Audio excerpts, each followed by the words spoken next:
We have sound. Yay. I believe it's the 22nd of July, 2020, in the time of COVID. I'm Robert Beatty, coming to you from Eastern Beaverton, Portland, Oregon.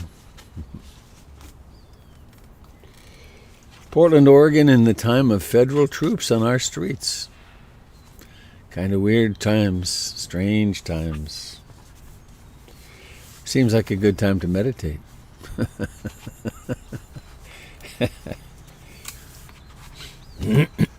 So, a poem. It's dark this morning outside. I actually have my extra lighting on to make the tent a little brighter. Again, from the beautiful little book, The First Free Women. Rather short one. Sukkah, the star. It wasn't so long ago that all the men in town knew my name.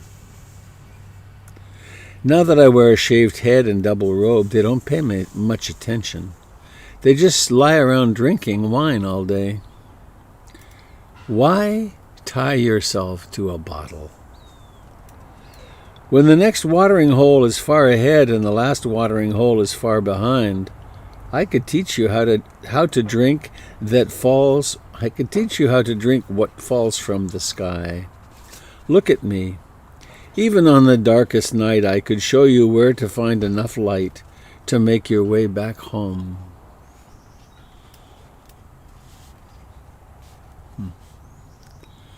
It wasn't so long ago that all the men in town knew my name. Now that I wear a shaved head and double robe, they don't pay any attention. They just lie around drinking wine all day. Why tie yourself to a bottle? When the next watering hole is far ahead and the last watering hole is far behind, I could teach you how to drink what falls from the sky. Look at me. Even on the darkest night, I could show you where to find enough light to make your way back home. One more time.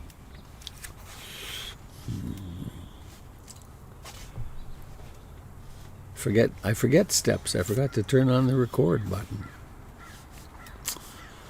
So good morning on the 22nd of July, 2020. It wasn't so long ago that all the men in town knew my name. Now that I wear a shaved head and double robe, they don't pay any attention. They just lie around drinking wine all day. Why tie yourself to a bottle? When the next watering hole is far ahead and the last watering hole is far behind, I could teach you how to drink what falls from the sky. Look at me. Even on the darkest night, I could show you where to find enough light to make your way back home. To make your way back home.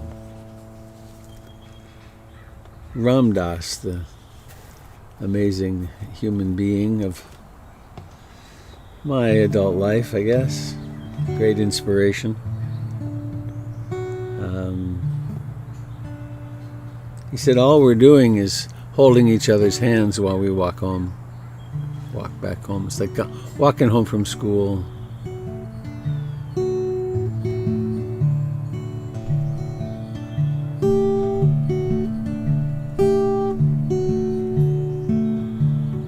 Sounds come into being. The guitar is really beautiful in that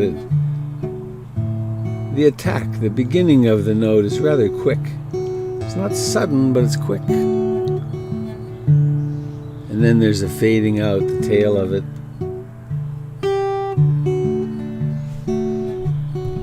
So where shall we take refuge? Where shall we remind ourselves to take refuge?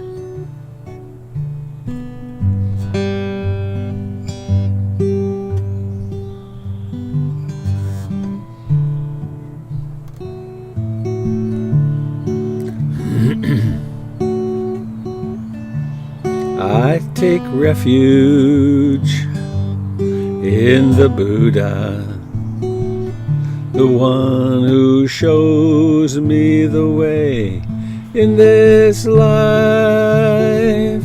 Namo Buddhaya, Namo Buddhaya, Namo Buddhaya.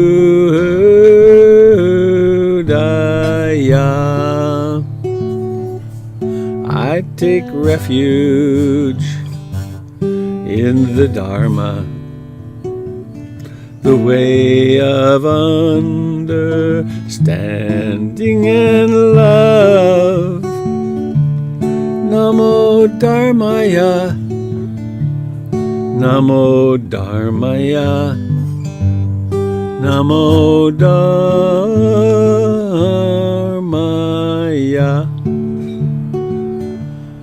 I take refuge in the Sangha, the community of mindful harmony. Namo Sangaya, Namo Sangaya,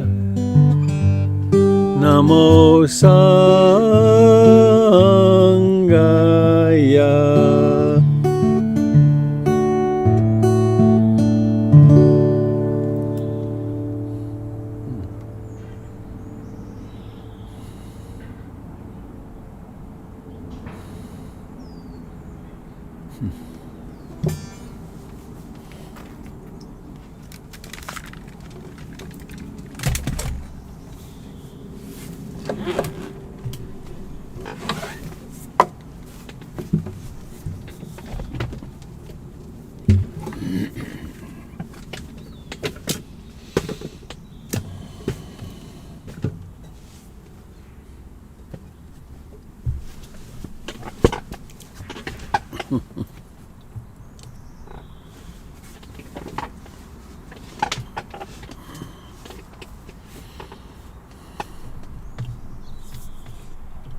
The body still breathes.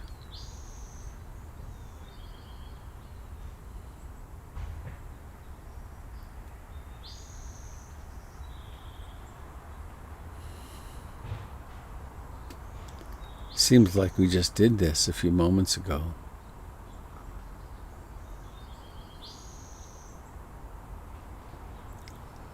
But we never did exactly this, because every moment is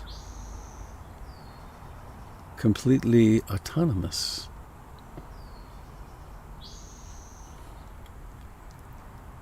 It does receive conditioning. It arises out of what we call the past, but it's just now. So in this just now,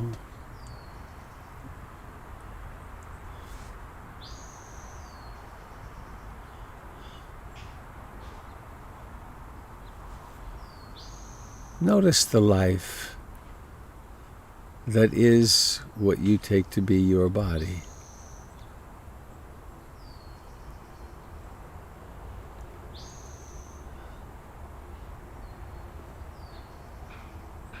Notice the contact with the chair, the cushion, the floor.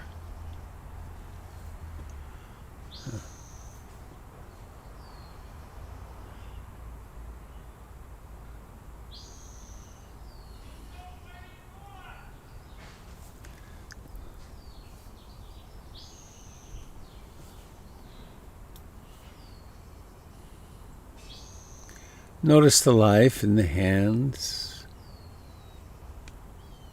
in the face.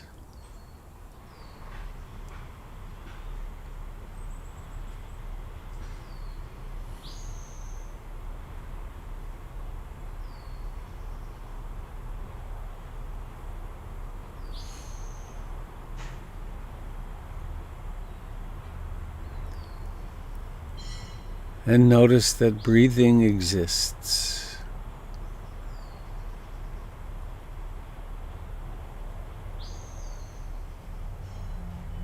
And each breath has a lifetime, a beginning, a middle, and an ending.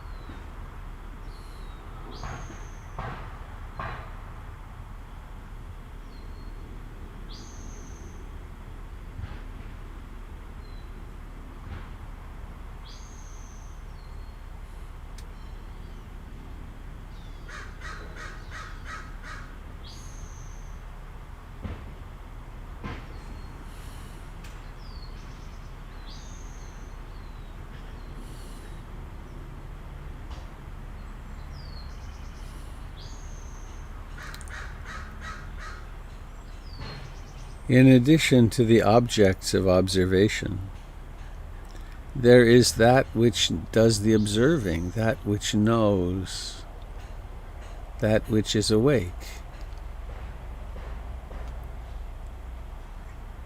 The Buddha.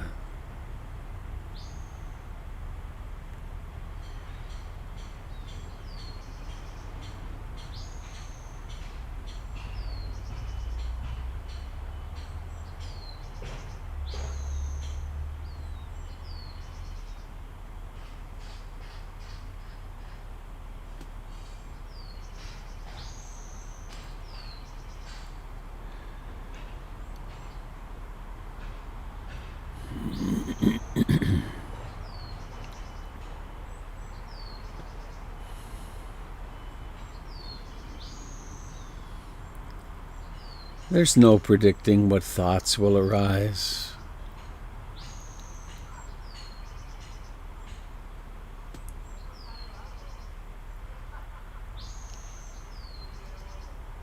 There's no need to fight them. Simply notice them as thoughts, impersonal phenomena arising in the stream.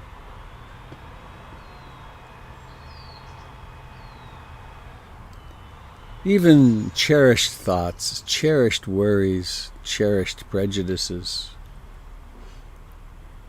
cherished obsessions, long practiced. In a moment, their emptiness of self can be seen.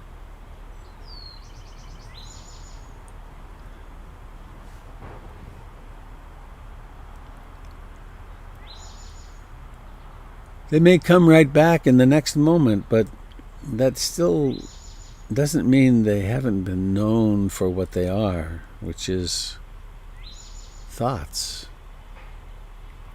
memories, plans,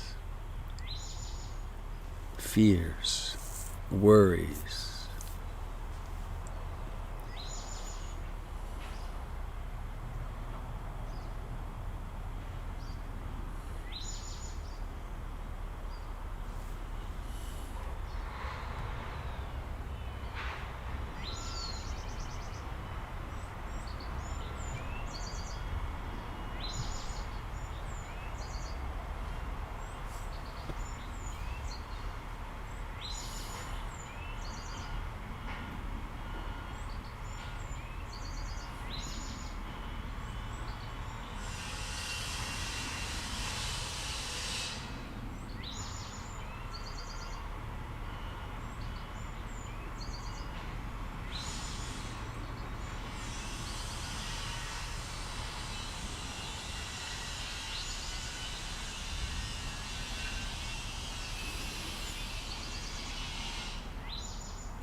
Between breaths, often there's a pause.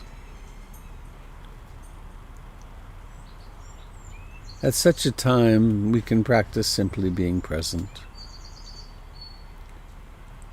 Or you could switch awareness to the hands.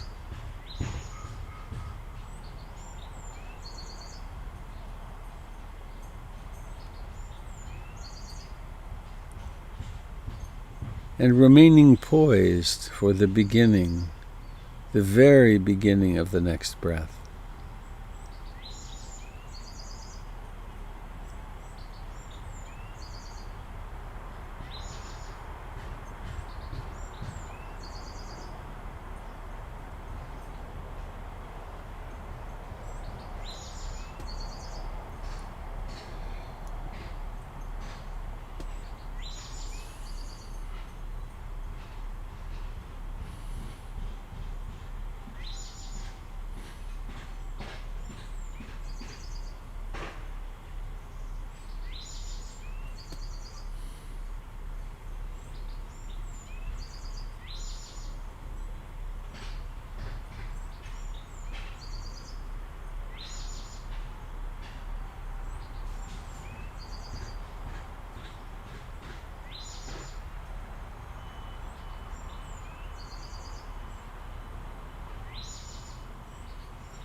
We might call to mind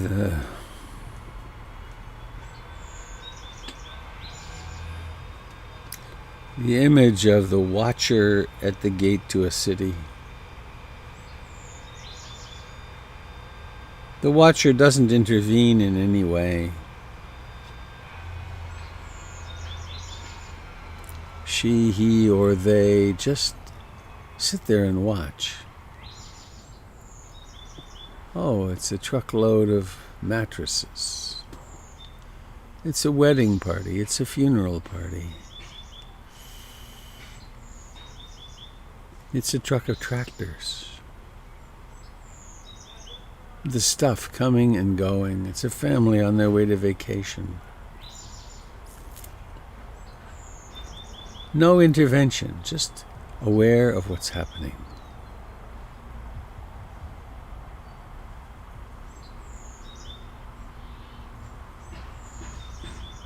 So there's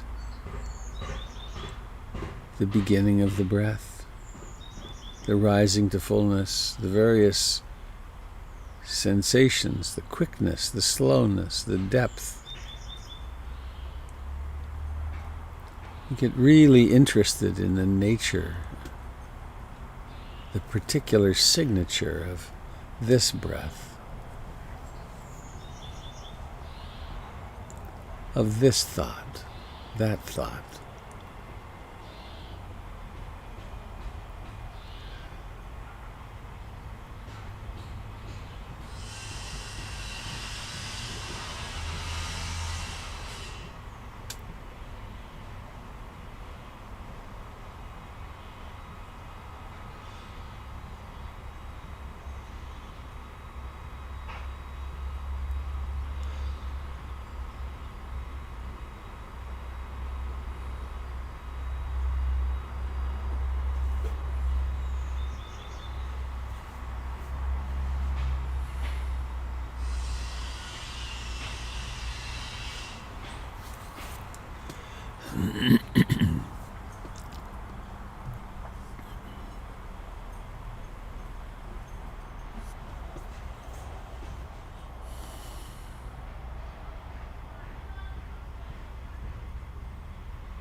With the support of the refuges,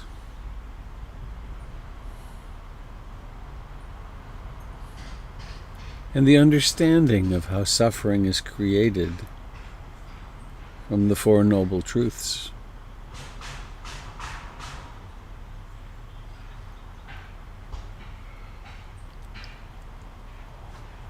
we cultivate one moment after another, where we wake up in the midst of the trance, wanting something or not wanting something, looking forward to the moment that you finally become what you wanted to be. There's a tension in the mind. And moment by moment, softening back into being here, right here now. Right here. With these sensations in the body, with these sounds, with these thoughts.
If there's physical pain, emotional pain,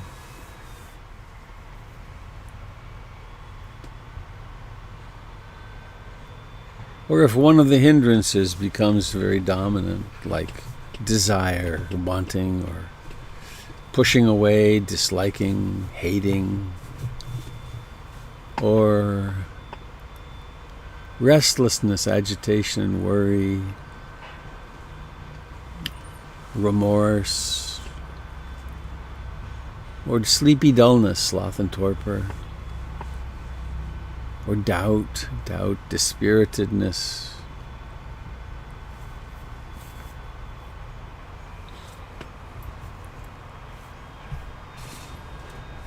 it works sometime to simply turn away from them.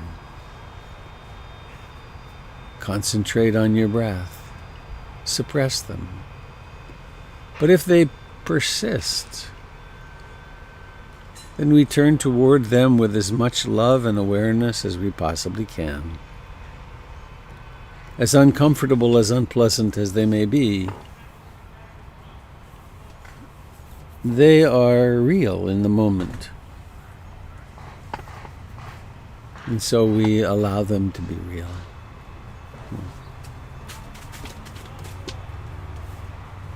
We allow them to exist in their temporary, impermanent nature.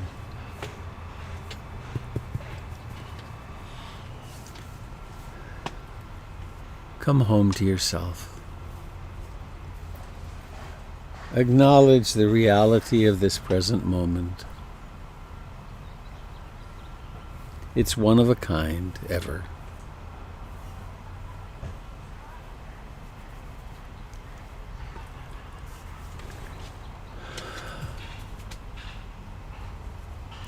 Breathing in and breathing out. Resting in the beauty of your being, right here, right now.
And let's now imagine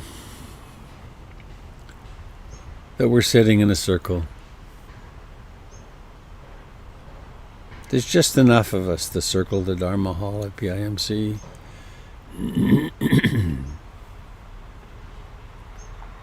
Appreciative of everyone having made the effort to get here this morning. In this instance, with no use of gasoline, no danger of the car, just remembering we sit here shoulder to shoulder with this great aspiration of awakening and the willingness to help each other along the way. So in this imaginary realm where anything's possible, why not reach out and hold a hand on your left and on your right? Or maybe simulate this by holding your own hands. It's so nice to give a little squeeze. I know you're there. You remember that beautiful little poem from A. Milne? Piglet sidled up to Pooh and said, "Pooh?" "What?" said Pooh. "Oh, nothing," said Piglet. "I just wanted to be sure of you." So let us be sure of each other, of our own hands, of our own willingness to hold ourselves. Wish yourself well.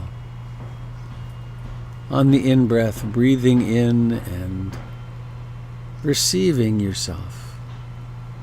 Ruth Denison often said as we were parting, "Darling, enjoy the beauty of your being." Wish yourself well. Enjoy the beauty of your being all day. And extending that out to the person on your right or the person on your left. To the members of your family and your friends. Some of us, I know, are having difficult circumstances with parents in the hospital and facing bad diagnoses. Some I know are struggling with children home all the time now, very difficult. Relationships challenged by so much time together. Why not wish each other well as we travel this journey of life? Wish ourselves well. And now bringing the awareness to the region of the face and the eyes. And now letting the eyes open, or more accurately, doing the work of bringing them open. Seeing happens.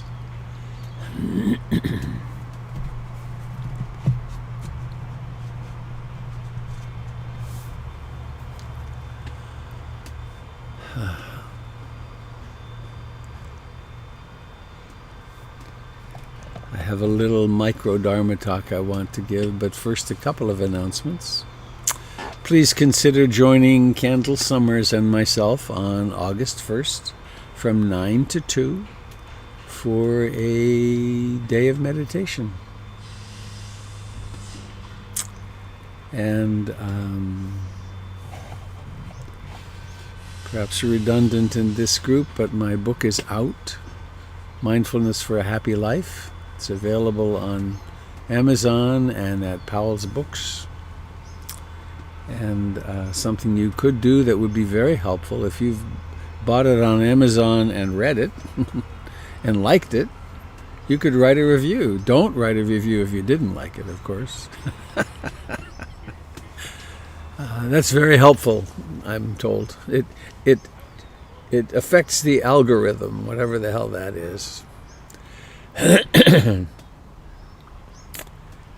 And then there's this idea I wanted to press out today. It's come to top of mind for myself in the last 24 hours. In the life story of Siddhartha, who became the Buddha, he was born in the lap of luxury.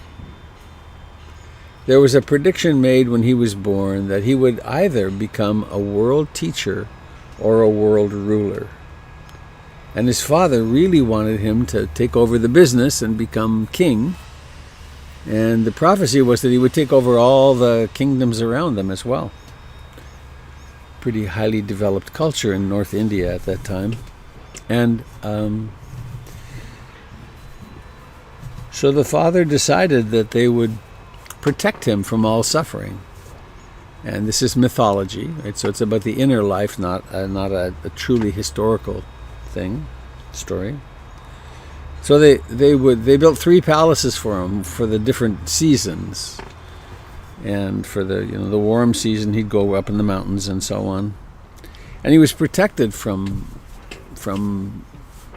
all suffering, no skin, knees, etc. And then he encountered it's a longer story. Maybe it just occurred to me I might tell the story in depth starting on a Monday or something, and just tell it for 5 or 7 days, 10 days. But anyway, the point I wanted to come to today, he had encounters with sickness, old age, decay, and death. And there was a particular, his last night in the castle, his last night in the lap of luxury, there was a big party, and there were dancers and jugglers and fine music and fine food, and it was all very beautiful. I mean, the best you could have, kind of like us with Netflix and the finest, good headphones, listening to the best music in the world, and so on. And he was dissatisfied at the end of the evening, and he was walking around the castle, despondent, a little depressed. It's like, what? This isn't cutting it. This isn't satisfying. And he went into the room where the dancers were, where they had been given to sleep, and they were smelly, and underneath all their pretty makeup, they weren't that attractive, and something happened in him. He just got it. He said, "This isn't doing it for me." And then he realized he'd also seen a wandering mendicant, someone who had abandoned the worldly life and was devoting his life to spiritual practice.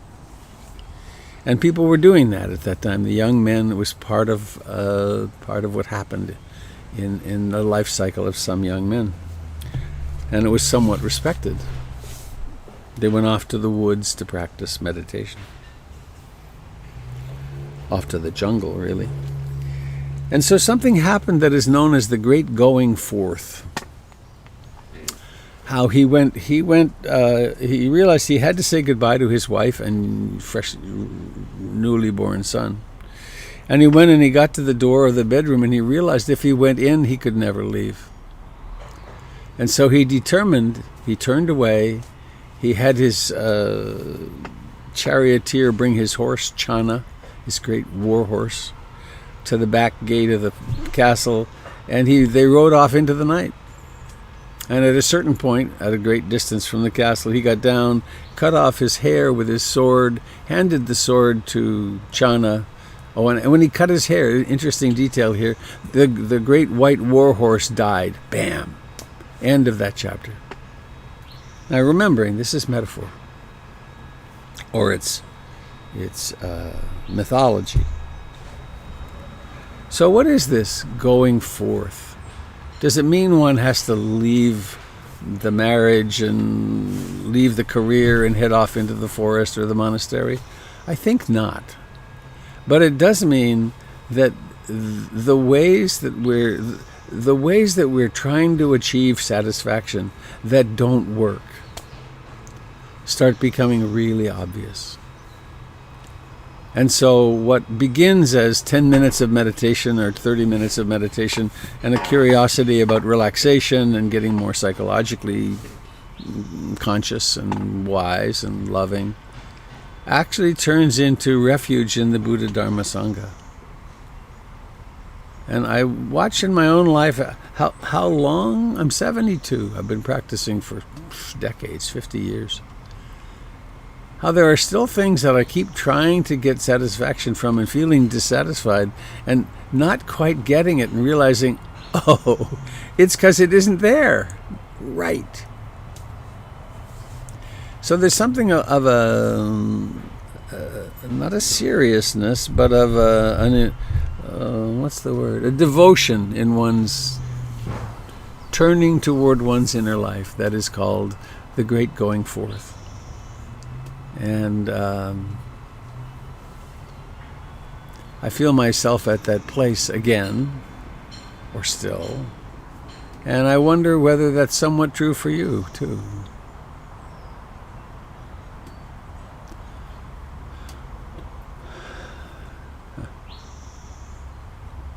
Okay, that's my Dharmet for today. How are you? What's happening? Please unmute yourself and share as you wish.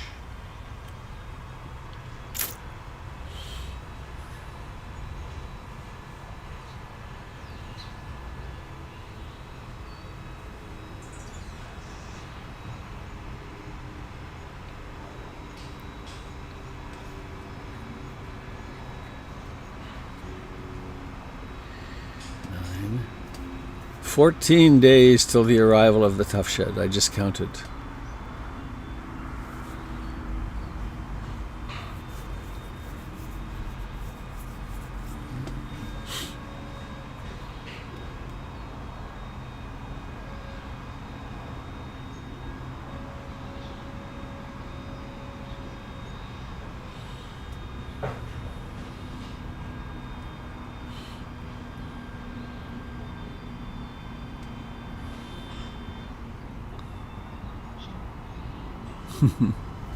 I'm not sure what your signal means, Natalie.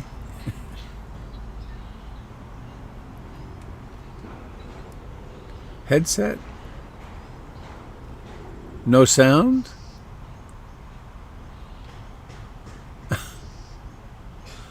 Oh.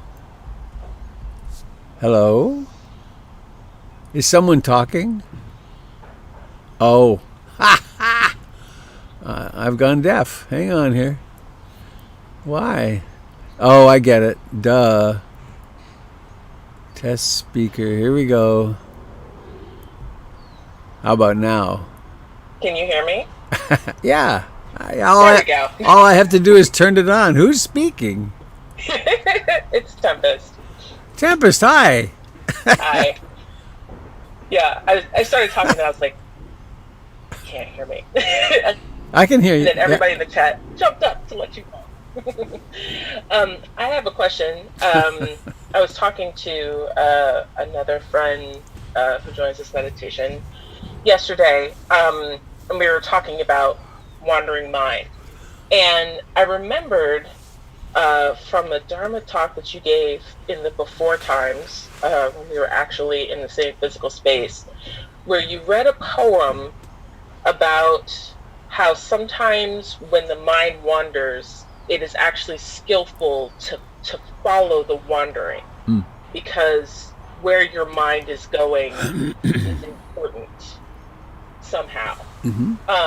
And I was wondering if you could speak to that, and also speak to like how you develop that discernment of figuring out the times when you should follow and the times when it's just a distraction.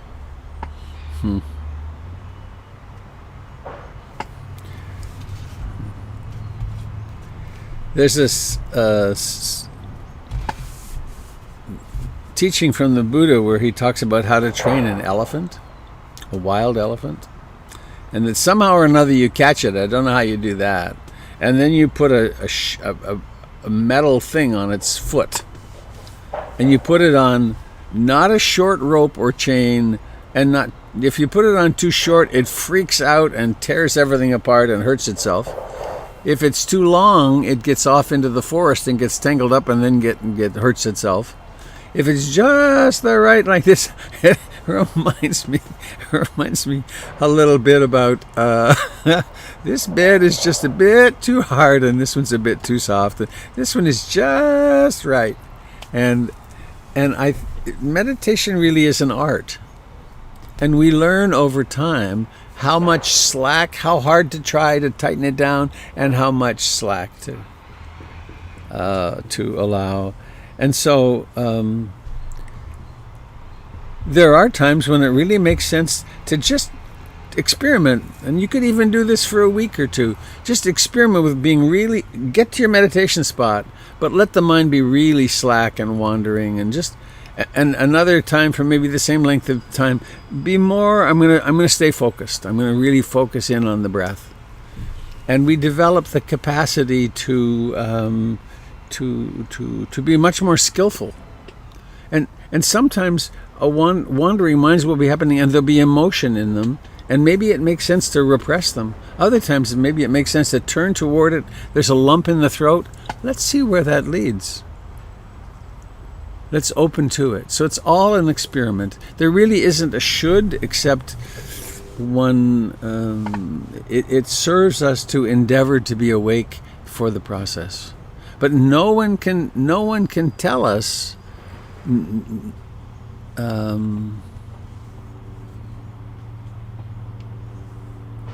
We have to find it for ourselves. I know on retreats, on longer retreats, sometimes they'll set up they call it concentration week, and instead of going to your bedroom to sleep, everyone sleeps in the Dharma hall, and there's 4 hours of sleep, and then there's tremendous emphasis on be concentrated. Really stay here. In the little bit of Zen training I did, I tried to stay in bed. I wasn't feeling well, and someone came and knocked on my door. It's like, hello, you need to get. Do you have a fever? No. Well, get your butt down there. But when there's a sitting period, and then you stand and you bow, and then it's called kinhen, walking meditation. It's a very slow walking meditation. You walk around the room, and if you need to go to the restroom, when you get to the door, you get to leave. When you come back, you get back in your place as the snake goes around the room, and then you sit down and you eat there, and you have your little special little plates, and there's a whole ritualized way, and everything is controlled, and the emphasis is concentrate. The first time I did that, I really thought I was somewhat in a prison camp in a way. And I grew to significantly dislike some of the people who were in charge. And then as soon as it was over, They were the nicest people. But there was this structure, and it was really emphasizing restrain yourself and concentrate. So there's many, and actually there's a really interesting book. I haven't recommended this in a long time, but it's a great book. It was originally published by Jack Kornfield. It was called Living Buddhist Masters. And then he joked one time that it should be called Recently Deceased Buddhist Masters. And now I think it's called Living Dharma. And it's the teachers he studied with in Southeast Asia and how they taught. And the variety of the teachings was stunning. From Achan Buddha Dasa, as I recall, who really didn't emphasize sitting meditation and hard practice, quote, hard practice, very much. He said, you develop so much concentration, you don't know what to do with it. And then there was Achan, I'm going to forget his name now, up north, who he had his monks stand for 10 hours straight. I mean, he was hardcore, and these were young men. Remember, they probably needed it, but the monks that were practicing with them were very successful in their practice. So we need to find our own way and learn how to strive and how to completely surrender. So I hope that gives you permission to really experiment. Yes, thank you.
Good morning, Robert. Good morning, Sangha. It's Jessica.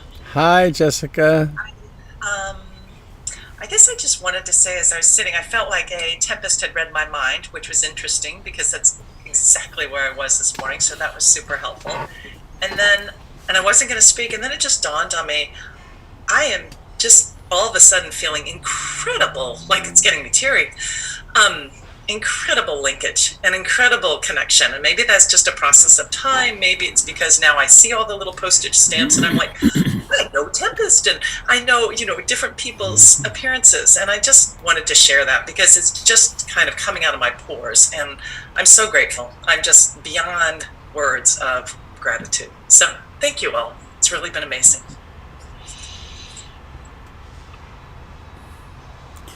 Yeah, this community of life and practice that's developed here on these mornings is really quite something. Who knew? Who would have thunk it, And it's as many as 80 people commonly, and that's a pretty full Dharma hall at PIMC. At 100, we start feeling pretty packed. So that's a lot of folks.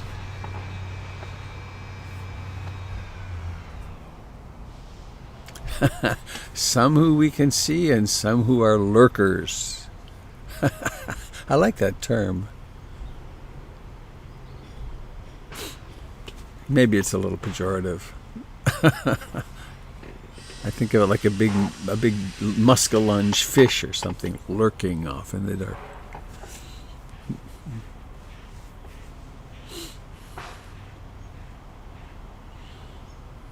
Robert, I have something. This is Had. I have something I do want to mention. Okay, Had.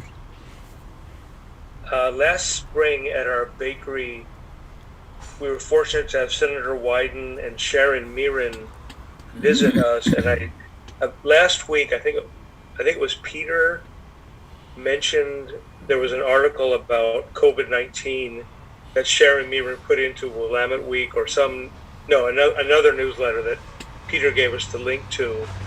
But I just want to acknowledge that she was peacefully protesting in Portland a few days ago and was tear gassed. And I don't know what. I just want to acknowledge that that is going on in our world, Going on in our city. in our city. Close. Yep. Thanks, Ed. Yep, there's some madness afoot.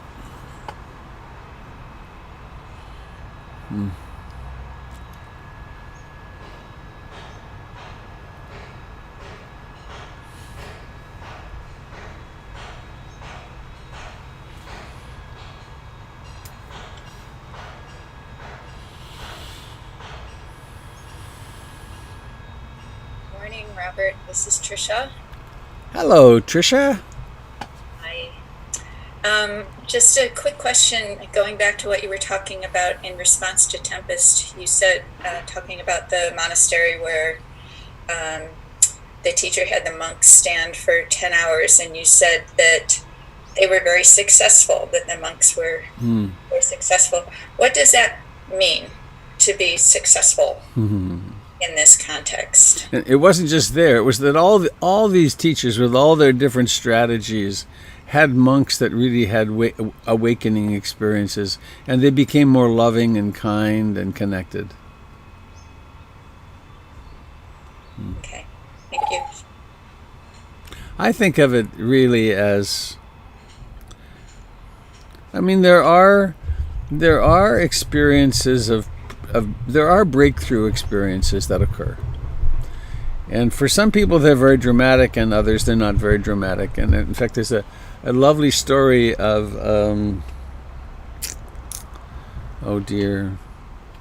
Suzuki Roshi, right? Very famous monk, founded San Francisco Zen Center, and and his wife was very participant in the community. And someone said to her, he never talks about Satori or breakthrough experiences. And her response was, "Oh, that's because he never had one," which was quite lovely. But the way that it makes sense to me is that we live with greater kindness and warmth, and we become wise people, wise, loving, compassionate people. And it happens in fits and starts, and certainly over time. Long-term meditators are different kinds of different people than they were at the beginning. I know I'm so different. Thank goodness. Thank you.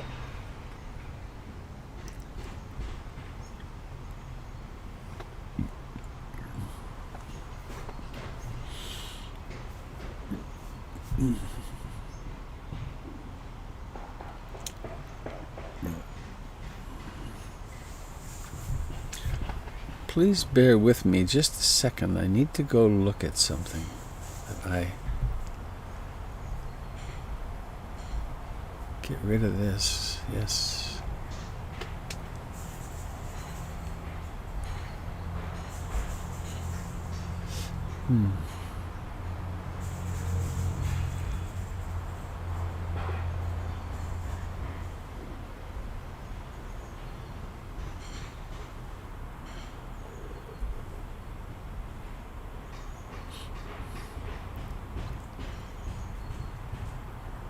Oh boy.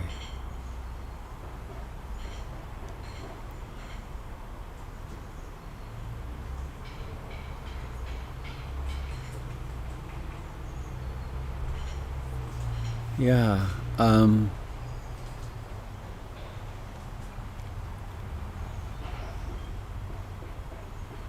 There's a message from Richard High.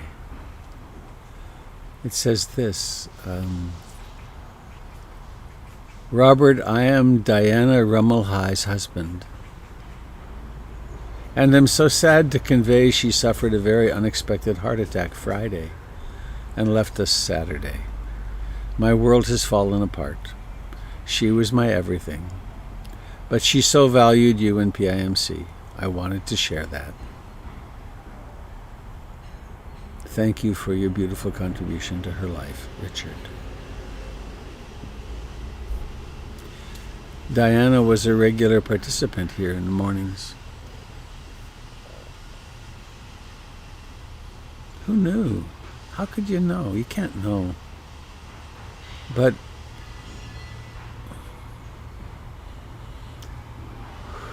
so to Richard and all of her family,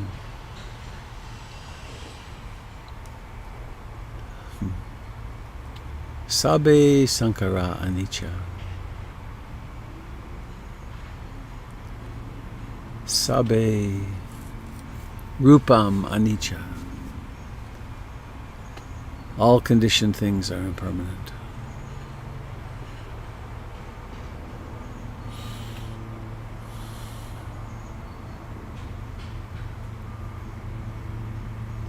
I think I want to end this morning with a reading in honor of that loss. Go to here, MacBook Pro, poetry mat.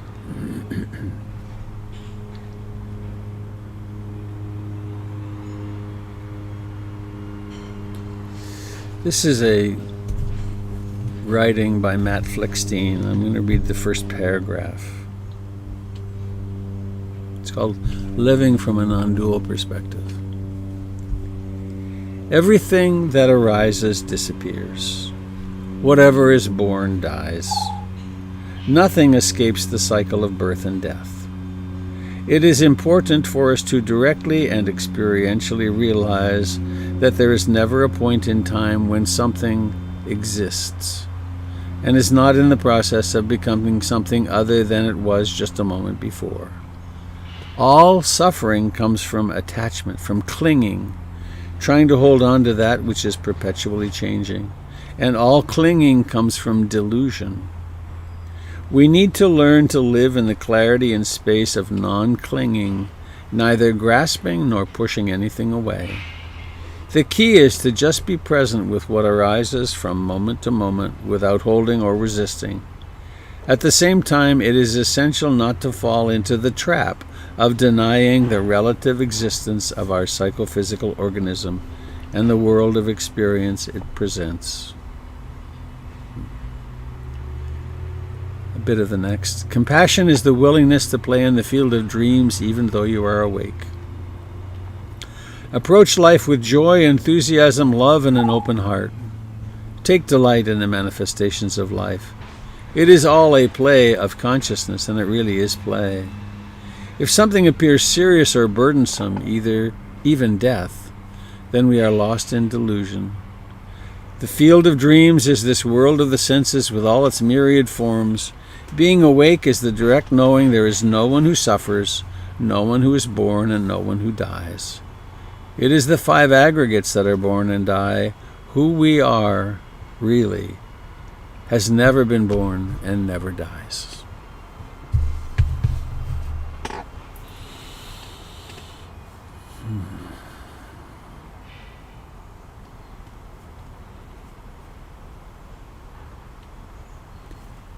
So anybody have anything you'd like to share or need to share before we end?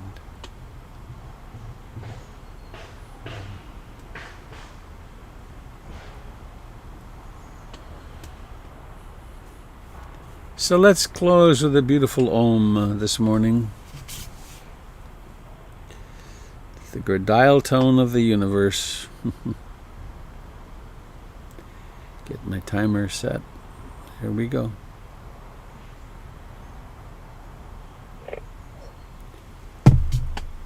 Unmuting everybody.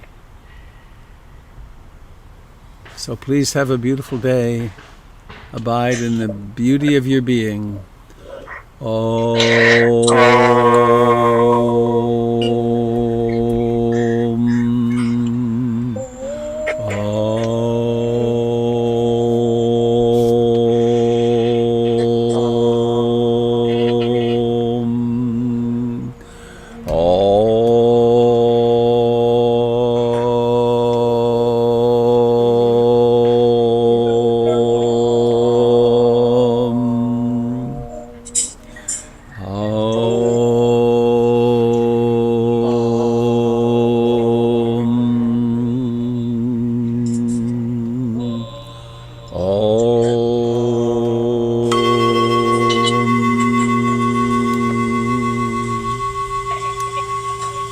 To Diana and her family,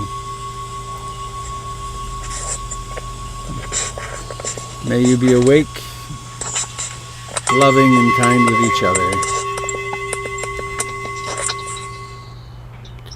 Thank you, dear friends. Please let us enjoy a mindful day and be grateful we're still here. We have this beautiful practice and we have each other. Take care. Thanks for coming this morning. Thank you, dear friends on Facebook and YouTube. Thank you for being here.